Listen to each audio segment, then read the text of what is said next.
Sonhando na quinta e realizando na sexta-feira, por Neville Goddard. Sim, há poder na imaginação, mas devemos estar dentro dela e não fora, nos vendo ao longe, observando nosso desejo já realizado. Você não vê a si mesmo com o seu desejo já realizado, mas sim diante dele, envolvido por ele, com todas as suas cores, sons, texturas, sabores e aromas. Blake já dizia que não há nada fora que não tenha vindo de dentro. Isso me faz lembrar da história de Adão e Eva, onde para criar a mulher, Deus usou uma das partes do próprio homem.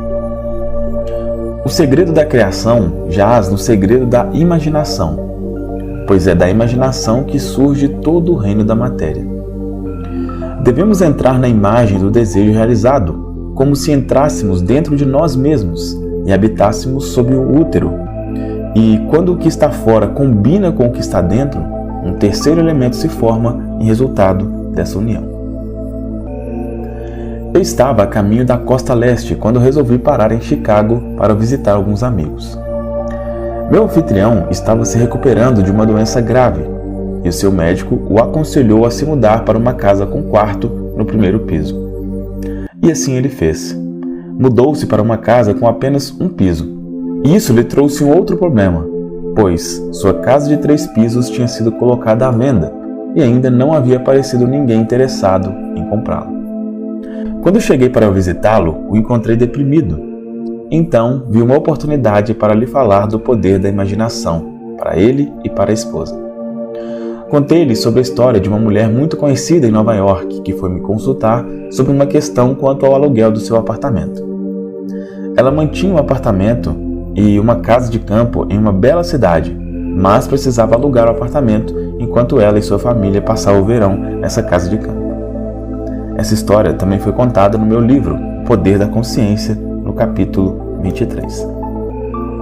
Em anos anteriores, ela conseguiu alugar o apartamento bem antes do verão chegar, já na primavera, mas quando foi me consultar, o verão já tinha começado e nada de aparecer algum interessado em alugar o seu apartamento.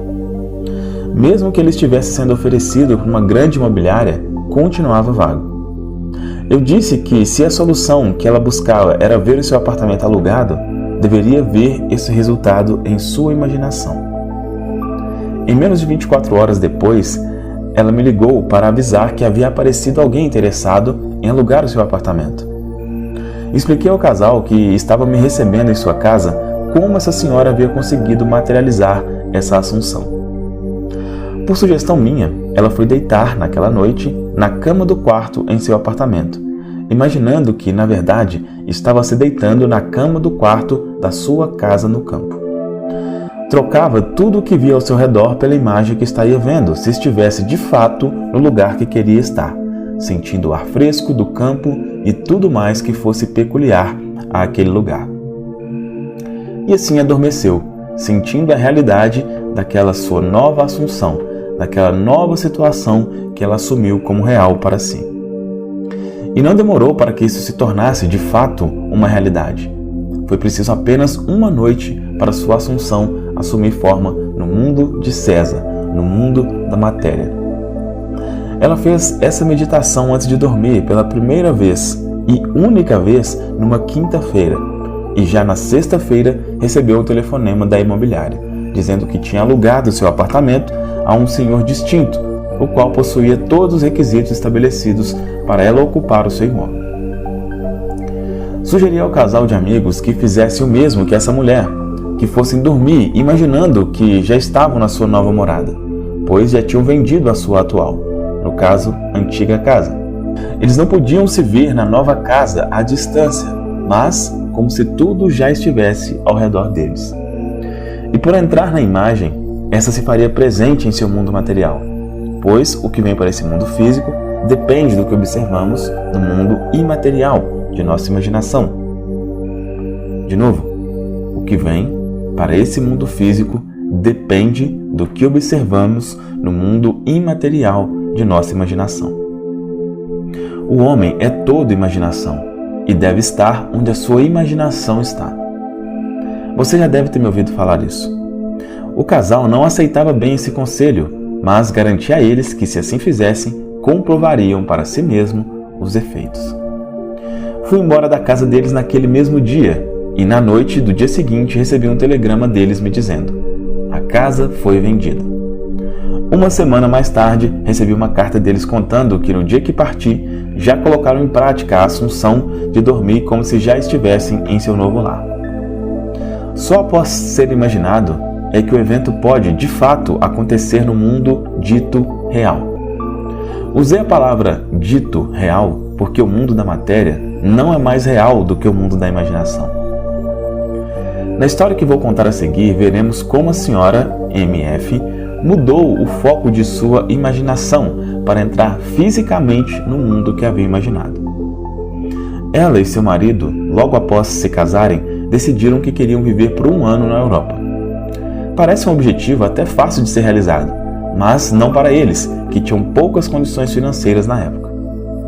Ir para a Europa era como ir para outro planeta naquela atual concepção deles, mas eles tinham participado de minhas palestras e a senhora MF decidiu que dormiria, a partir daquele dia, em uma cama de algum lugar na Inglaterra, pelo menos em sua imaginação.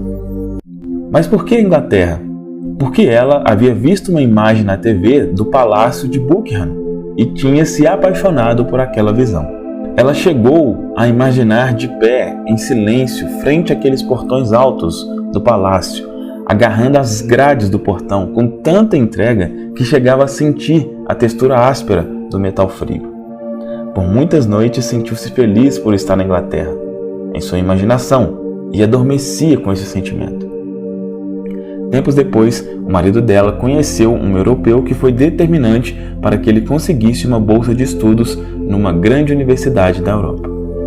Então, MF e seu marido iriam de fato viver na Europa, como tinham desejado e como ela havia assumido ao adormecer. Cabe aqui repetir aquela frase já tão repetida, mas de fundamental importância. O homem é todo imaginação e deve estar onde a sua imaginação está. A pedra desprezada por quem queria construir, ela é quem daria suporte para toda a construção. Salmo 118, versículo 22. Esta pedra é a minha, a sua, a nossa imaginação. Essa é a lei da causa e efeito, onde o que se planta é o que se colhe, e o que se imagina é o que se concretiza.